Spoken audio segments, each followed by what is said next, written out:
उत्क्रामन्तं स्थितं वापि, उत्क्रामन्तं स्थितं वापि, उत्क्रामन्तं स्थितं वापि, भुञ्जानं वा गुणान्वितम्, उत्क्रामन्तं स्थितं वापि, भुञ्जानं वा गुणान्वितम्, उत्क्रामन्तं स्थितं वापि, भुञ्जानं वा गुणान्वितम्, विमूढानासु पश्यन्ति, विमूढानानुपश्यन्ति, पश्यन्ति ज्ञानचक्षुषा, विमूढानानुपश्यन्ति,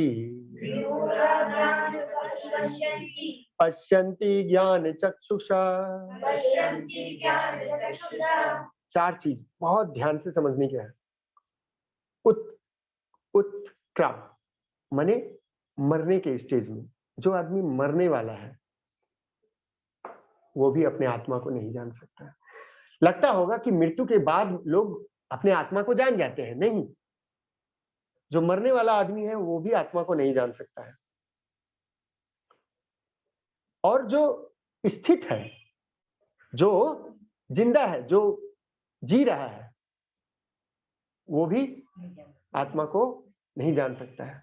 भोगते हुए भी जो भोग में पड़ा हुआ है वो भी आत्मा को नहीं जान सकता है।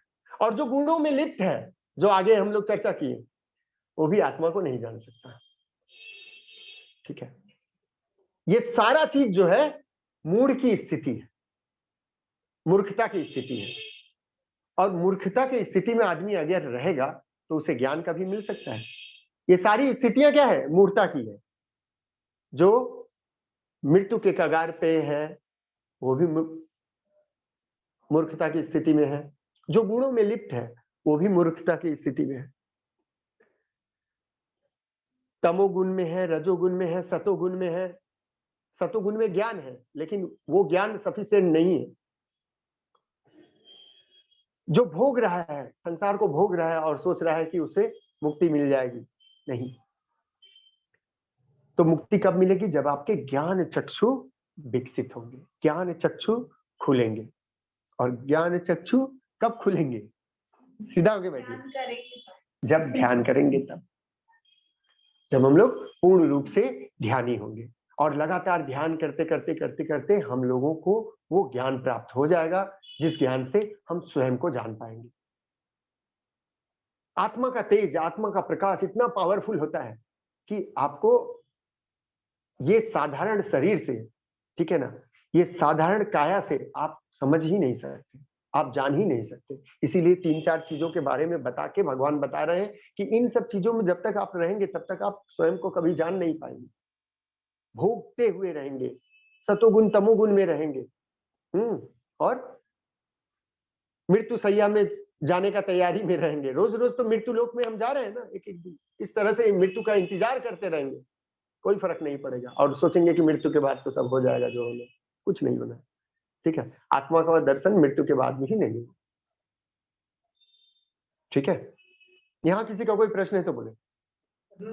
इसमें मैंने हम लोग कितना घंटा करेंगे ताकि 13 घंटे। 13 घंटा भी नहीं, मैंने तभी कितना करेगा? अरे भाई, अभी जितना हो सके उतना करिए। कंडीशन है कि सक्सेस पाने के लिए किसी भी काम में, हम लोग बाजिक दुनिया में देखते हैं ना, जब कोई काम में 8 घंटा का ड्यूटी होता है, कोई अगर 13-14 घंटा करता है, प्रमोशन तो उसी को मिलता है। मालिक किसको प्रमोशन देगा? मालिक आके देख रहा है अपने ऑफिस में, अरे बाबा 8 घंटा ड्यूटी के बाद भी सब ऑफिस बंद करके चला गया, वो आदमी लगा हुआ है, तो प्रमोशन डिजर्व दैट पर्सन ना, राइट और रॉन्ग?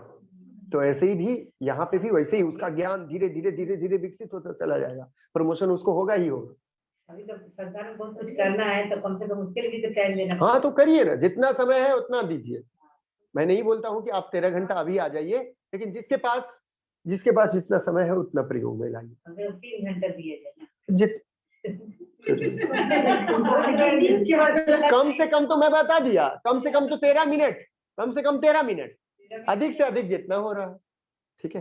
लेकिन याद रखिएगा, जब तक आप वो 24 घंटा से ज्यादा, 24 घंटा है उसमें आधा से ज्यादा जब तक आप नहीं दे पाइएगा तब तक मुक्ति नहीं मिलेगी। और कब आप दे पाइएगा? व्यवस्था हो जाएगा। और व्यवस्था कैसे होगा? यही जो थोड़ा थोड़ा आत्मा के लिए समय दे रहे हैं ना, आत्मा इतना व्यवस्था कर देगा, वो समय ले लेगा। लेकिन आप रेडी हैं कि नहीं, उसको तो वो देखना होता है ना, कि जो शरीर में है, जो शरीर है, जो बुद्धि वाला आदमी है, वो क्या तैयार है? जब उसको ये पता चल जाएगा ये तैयार है, बस हो गया। तब समय मिलता चला जाएगा आपको, वो सारा व्यवस्था मिलता चला जाएगा। ओके, और किसी का कोई प्रश्न नहीं है तो आगे बढ़ जाए।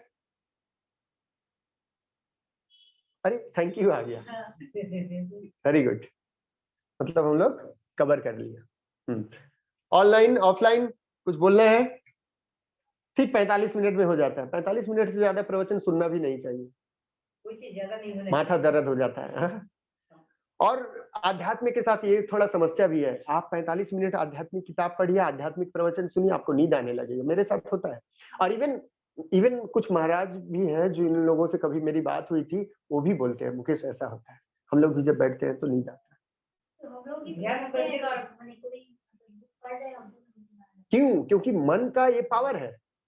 मन का तो यही, उसके पास दो ही तो शस्त्र हैं, या आपको बोलेगा आंख खोल दीजिए, और या बोलेगा सो जाइए। दो ही तो उसके शस्त्र हैं। ध्यान में तो यही विडंबना है, और उसी से बचने का, उसी से जागरूक, वही उसी से लड़ने का, उसके दोनों शस्त्रों से आपको लड़ना है। वही तो है युद्ध। ये कुरुक्षेत्र में है क्या? वही है लड़ाई, मन के साथ युद्ध है।